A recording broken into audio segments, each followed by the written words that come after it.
en parlant de formation, je vous invite à écouter la prochaine interview en compagnie de Faustine Janvier. Coucou Faustine. Bonjour Alexane, bonjour à tous. Je suis en effet avec la responsable du salon étudiant qui du coup a organisé tout ce qui est autour de nous, c'est vraiment incroyable. Bonjour Amida Abidi. Bonjour. Alors vous êtes responsable de tous les salons étudiants organisés en Bretagne. Donc c'est majoritairement celui de Rennes, celui-ci dans lequel on est. Mais aussi il y en a un qui arrive dans quelques semaines à Rennes, c'est le salon de l'alternance, c'est exact? Tout à fait, le 1er février, ici même. Donc ça c'est plus destiné aux étudiants qui sont déjà en études supérieures ou alors qui cherchent une alternance? Exactement, ce sera vraiment un salon dédié vraiment à la thématique de l'alternance, à l'inverse du salon d'aujourd'hui qu'on appelle les salons dits généralistes, où on a vraiment tous les secteurs le plus possible représentés sur l'événement. Donc il y a plus de 200 exposants, 11 secteurs représentés en ingénierie, dans l'étude, dans la communication. Vraiment, on essaie de faire un panel large pour pouvoir apporter le maximum d'informations à nos jeunes. Ce salon est aussi très intéressant de par le fait qu'il y a près de 1500 mètres carrés dédiés à l'éducation nationale. Donc on y retrouve des psychologues de l'éducation nationale, des professeurs, des étudiants qui seront là pour pouvoir renseigner les jeunes et leurs parents aussi qui les accompagnent. Et oui, c'est vrai, c'est très complet, tout ce qui est proposé, à la fois un grand nombre de formations, mais aussi des mutuelles pour les étudiants, on a vu, comme tout à l'heure avec l'industrie, des domaines de formation spécifiques. Et en fait, c'est super intéressant. Je pense que c'est peut-être encore plus diversifié que les années précédentes. On essaie à chaque fois d'apporter encore plus d'informations à nos jeunes. Voilà, je vous citais l'espace dédié à l'éducation nationale. On a aussi l'académie qui est là pour présenter les différentes filières possibles. On a la plateforme IDEO de la région Bretagne qui garantit des informations pour formaliser ces projets professionnels. On essaie vraiment d'apporter, comme je le répète, des informations pour que les jeunes qui arrivent sur nos salons, qui arrivent avec beaucoup de questions, repartent avec des réponses. Et oui, on peut aussi découvrir des secteurs professionnels auxquels on n'avait peut-être jamais envisagé. Surtout, par exemple, nous qui sommes ici en radio, on a interviewé plein d'écoles auxquelles on n'avait peut-être pas du tout pensé avant d'arriver ici. Et c'est super intéressant. Et avec les retours qu'on a eus, c'est aussi le cas de nombreux étudiants qui viennent ici chaque année au salon étudiant. De plus, cette année, il y a un hall supplémentaire, ce qui fait qu'il y a plus de place pour plus d'exposants et aussi plus de facilité pour circuler entre les rangées. Et effectivement, on accueille énormément de jeunes, enfin de visiteurs, de jeunes et de parents sur ces 3 jours. On est effectivement cette année donc, dans 2 halls, on a plus d'exposants, donc plus d'informations à apporter aux jeunes. Et voilà, on sait que ça peut être impressionnant d'arriver sur un salon comme ça, de voir autant de possibilités finalement. C'est pour ça qu'on incite les jeunes à venir de plus en plus tôt. Dès la seconde, voire la 3e, pour pouvoir justement prendre le temps d'étudier, de voir ce qui existe, parce que très souvent on a tendance à ne pas savoir quoi faire parce qu'on ne sait pas ce qui existe. Se poser les questions de savoir ce qu'on aime, ce qu'on n'aime pas, pour pouvoir déjà filtrer un petit peu nos premières réflexions. Parce qu'après Parcoursup arrive rapidement.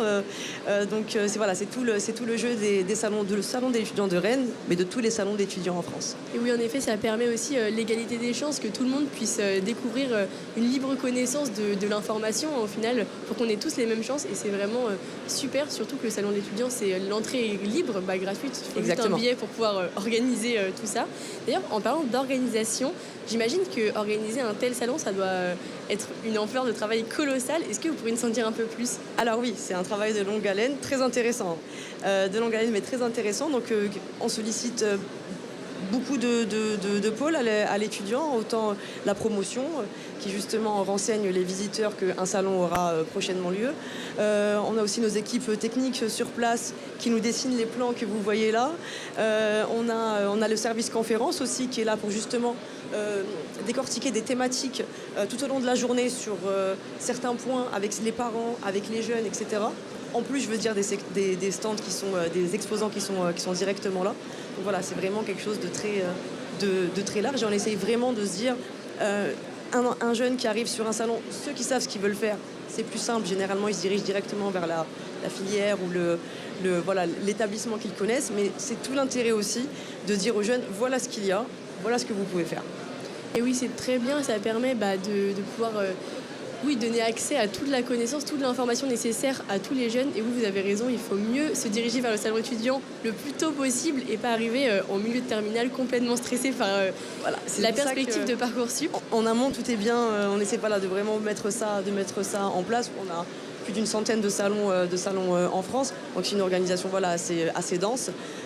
Comme je le disais, on sollicite plusieurs services à l'étudiant et ça donne ce que vous voyez aujourd'hui. Et c'est une fierté, si je peux me permettre. Voilà, je suis très fière de voir ce qui était des petits carrés sur un plan devenir ces stands. Et on me pose souvent la question après un salon comme ça, le bruit n'est pas trop dérangeant. Pas du tout, c'est le bruit d'échange très intéressant et on s'y fait très vite. C'est vraiment beau ce que vous dites, merci beaucoup.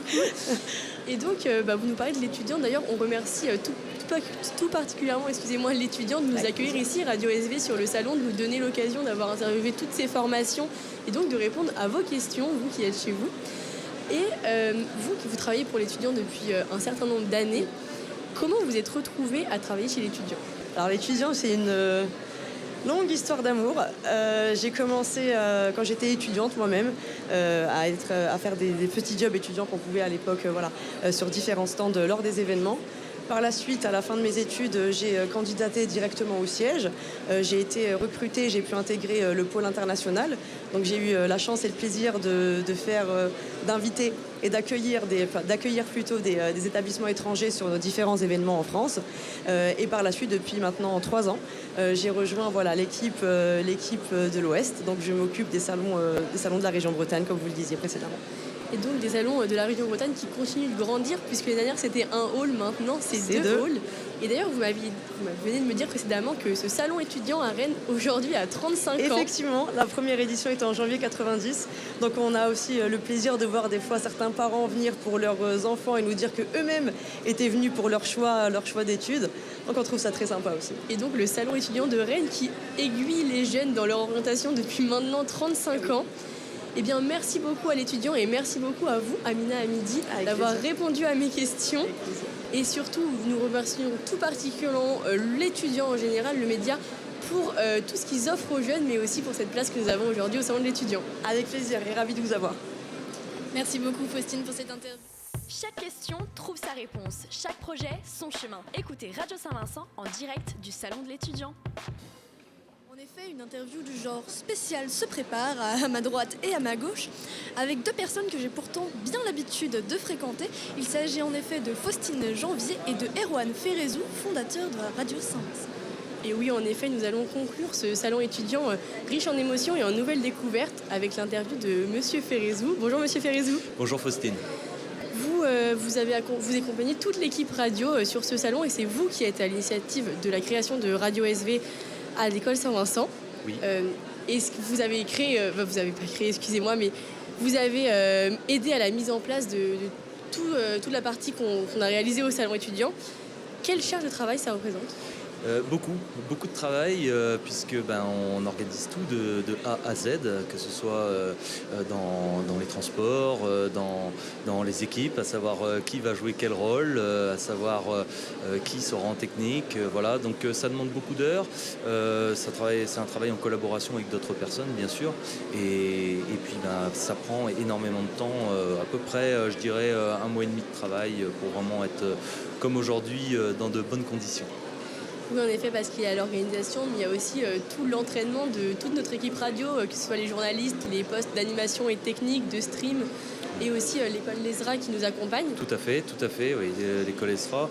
D'ailleurs, je profite de ce moment d'antenne pour remercier vraiment toute l'équipe radio qui était présente aujourd'hui. Je vais commencer par les jeunes, bien sûr, toute l'équipe lycéenne qui a été au rendez-vous.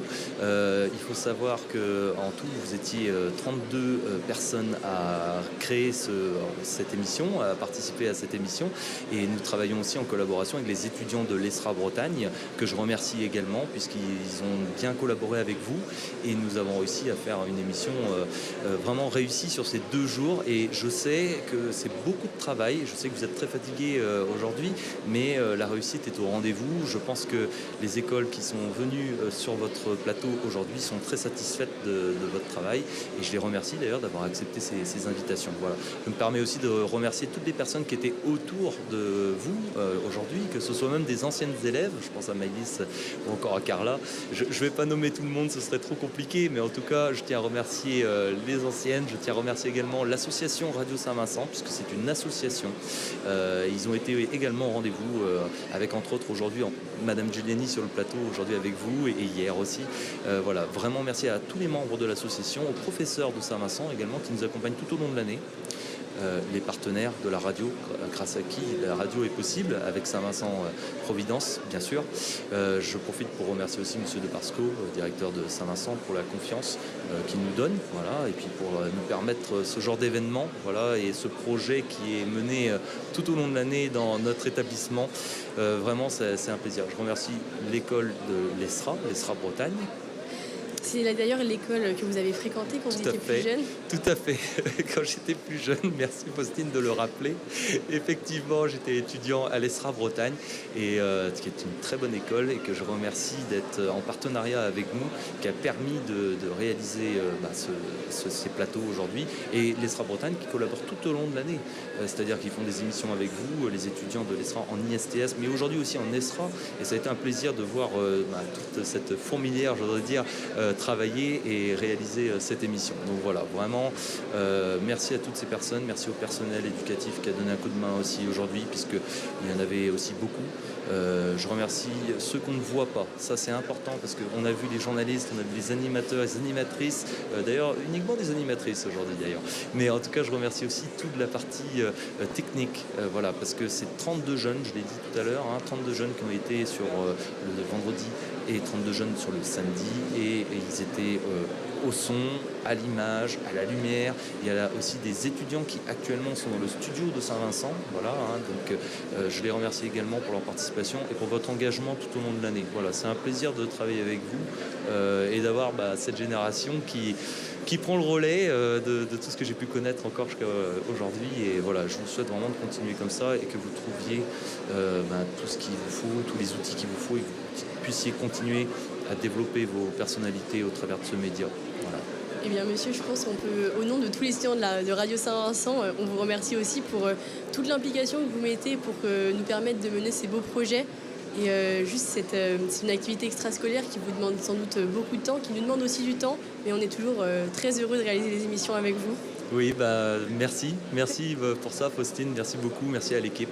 Et oui, ça vous prend du temps, mais j'en suis conscient et je sais que c'est du travail, mais je sais aussi que vous y trouvez quelque chose, et ça c'est important pour moi, sinon la radio n'existerait pas. Et pour cette grande émission qu'on a pu mener aujourd'hui, on remercie tout particulièrement le salon étudiant et le média de l'étudiant. Tout à fait, j'allais y venir puisque je voulais vraiment les remercier pour leur accueil chaque année avec ce stand qui est vraiment très très bien. Chaque année on a un plaisir à venir ici, c'est un plaisir de rencontrer les écoles, c'est un plaisir de travailler avec l'étudiant. Je remercie vraiment tous les organisateurs. Encore une fois, je ne vais pas citer de nom parce que je ne voudrais pas oublier quelqu'un, mais sincèrement, je les remercie pour cet accueil de qualité et pour être avenant et toujours à notre écoute pour que tout se déroule dans les meilleures conditions. Merci à vous en tout cas pour cette belle journée d'aujourd'hui, celle d'hier. Puis je vous dis à bientôt peut-être pour de nouvelles aventures. Eh bien, merci beaucoup Erwan Ferrezou pour l'implication que vous mettez dans Radio Saint-Vincent. Et au revoir. Merci les jeunes, au revoir, à très bientôt, au revoir. Merci beaucoup Monsieur Ferrezou, c'est un honneur pour moi d'avoir passé 3 ans à vos côtés, d'être sur le troisième salon étudiant pour moi. Donc merci beaucoup en tout cas, je suppose que je n'ai pas besoin de faire de remerciements, que vous avez remercié tout le monde dans l'intégralité pour ce qui a été de la radio, pour ce qui a été du salon étudiant, de ce qu'on ne voit pas et de ce qu'on voit. Donc merci beaucoup en tout cas à vous, parce que vous êtes le seul qui n'a pas été remercié finalement. Mais merci beaucoup, vous êtes un prof extraordinaire et on est très chanceux de vous avoir, d'avoir la radio Saint-Vincent avec nous, qui offre une expérience absolument incroyable. Merci vraiment, c'est très gentil. Vous allez me faire rougir à l'antenne tout à l'heure. Écoutez, ce fut un honneur en tout cas. Voilà, bon, et j'en profite d'ailleurs pour remercier une personne, quand même, une dernière personne. C'est mon papa, puisque c'est lui qui m'a donné la passion de tout ce qu'on fait là. Voilà, donc je le remercie, j'y tiens. Voilà. Et on le remercie avec vous parce que franchement, si c'est lui qui a mené à ça, alors on peut que le remercier. Parce que ça a donné des aventures extraordinaires et que je suis vraiment très fière d'en faire partie et je suis vraiment très fière de le faire avec vous. Donc merci beaucoup Monsieur Ferrezou, merci beaucoup Faustine Janvier pour cette dernière interview qui clôture notre salon de l'étudiant. Je vous dis au revoir à tous.